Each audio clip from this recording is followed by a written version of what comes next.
नमस्कार, मैं हूं आपका दोस्त विजय विद्रोही।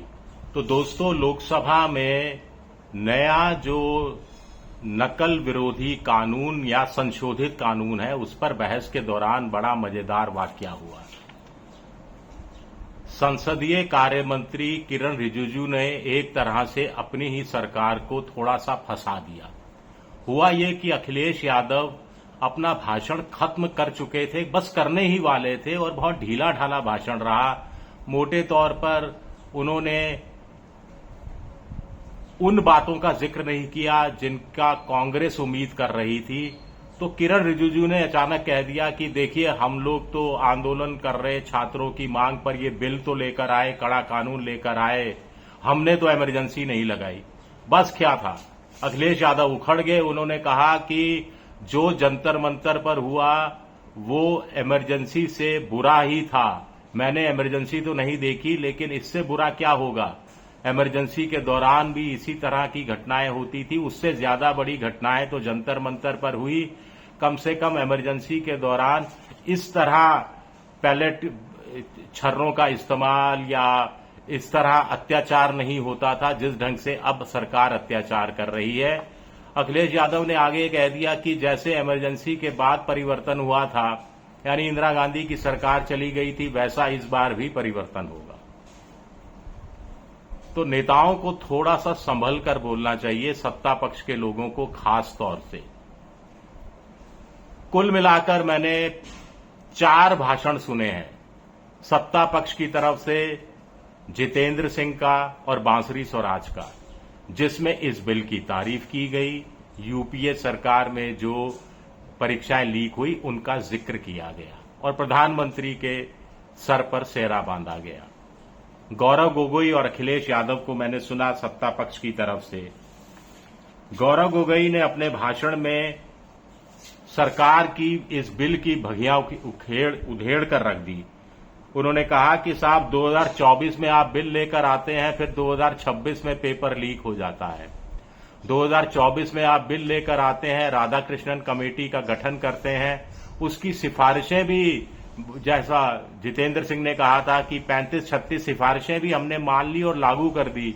गौरव गोगोई कहते हैं कि भाई आप उनकी सिफारिशें भी मान लेते हैं, लागू भी कर देते हैं, फिर भी पेपर लीक हो जाता है 2026 में नीट का। वैसे तो नीट का पेपर 2025 में भी राजस्थान में कुछ लोगों के पास आया था। इस बात के मीडिया में पुख्ता खबरें भी इस बात को लेकर छपी थी। गौरव गोगोई ने कहा कि एनटीए में सैंक्शन स्ट्रेंथ ही सिर्फ 24 या 27 की है, 24 की है, और 47 लोगों को निकाल दिया गया। ये क्या गड़बड़ झाला है, जहां पर सैंक्शन स्ट्रेंथ से ज्यादा उसके करीब दुगने लोगों को निकाल कैसे दिया गया। तो ये लोग कौन थे? ये कॉन्ट्रैक्ट पे भर्ती थे, इनको किसके कहने पर भर्ती किया गया और ये क्या करने के लिए, किस मकसद से भर्ती किए गए थे। एनटीए का डीजी आप निकाल देते हैं, कुछ अफसरों के तबादले कर देते हैं, सचिव का तबादला कर देते हैं, लेकिन एनटीए का चेयरमैन वहीं का वहीं बैठा हुआ है। वो एनटीए का चेयरमैन जिसके ऊपर Madhya Pradesh public service commission और छत्तीसगढ़ पब्लिक सर्विस कमीशन के अध्यक्ष के नाते भी तब भी वहां पर कुछ विवाद हुए थे, पेपर लीक हुए थे। तो वो किसी संस्था विशेष से जुड़ा हुआ है। संघ का नाम अखिलेश यादव ने लिया कि चेयरमैन पर आखिर ऐसी क्या मेहरबानी है। और आरएसएस शिक्षा के क्षेत्र में महत्वपूर्ण काम कर रहा है। वीसी उनके, प्रिंसिपल उनके, प्रोफेसर उनके, लेक्चरर उनके, ये सब क्यों भर्ती किए जा रहे हैं। और जब तक आपकी नीयत में खोट है, जब तक ये व्यवस्था नहीं सुधारेंगे आप, तब तक आप भले कितना कड़ा कानून ले आए, कितना कड़ा कानून ले आए, स्थितियां बदलने वाली नहीं है। नेशनल क्राइम रिकॉर्ड ब्यूरो का आंकड़ा भी उन्होंने पेश किया, कहा कि 40 बच्चे रोज आत्महत्या कर रहे हैं। पहले यूपीए सरकार में यह आंकड़ा 20 या 22 का हुआ करता था।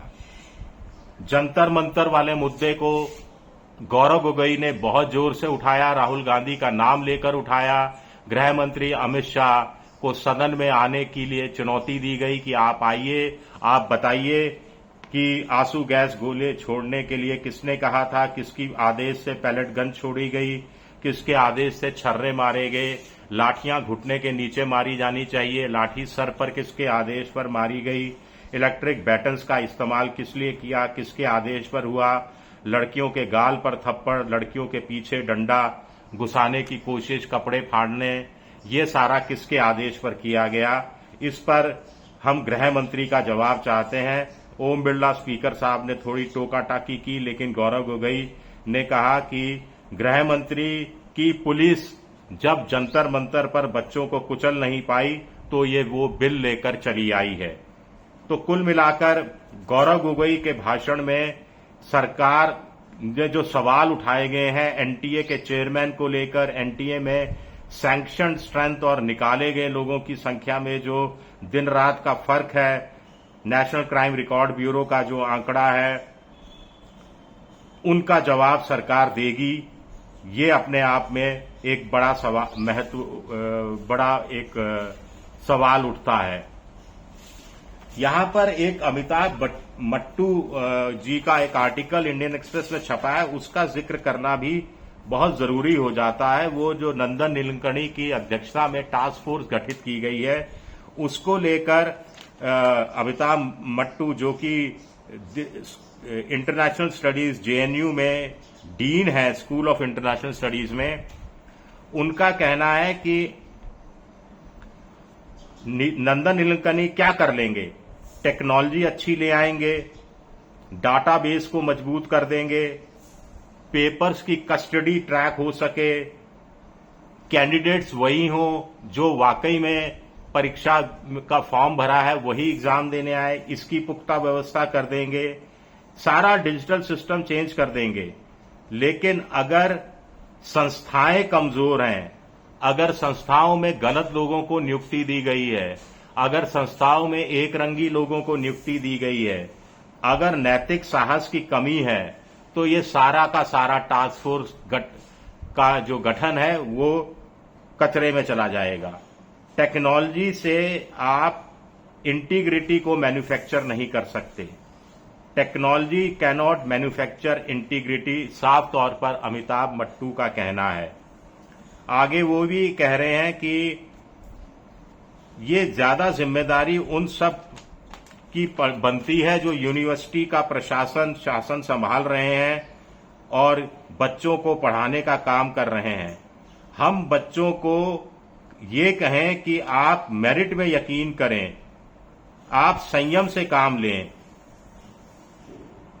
और जो इंस्टीट्यूशंस हैं, जो संस्थाएं हैं, वो लगातार उनके विश्वास को तोड़ती रहें, वो संस्थाएं को सरकार कमजोर करती रहे और बच्चों से उम्मीद करती रहे, तो कुछ चेंज होने वाला नहीं है। तो नंदन नीलकणी कमेटी के सामने सबसे बड़ा टास्क ये है कि वो लीक प्रूफ एग्जाम सिस्टम बनाना है। इसके साथ साथ बच्चों का विश्वास लोकतंत्र में बना रहे। ये विश्वास का जो संकट पैदा हो गया है, इसकी बहाली करना ज्यादा जरूरी है। शुक्रिया मेरा ये वीडियो देखने के लिए। पसंद आए तो लाइक कीजिए, सब्सक्राइब कीजिए, शेयर कीजिए। शुक्रिया।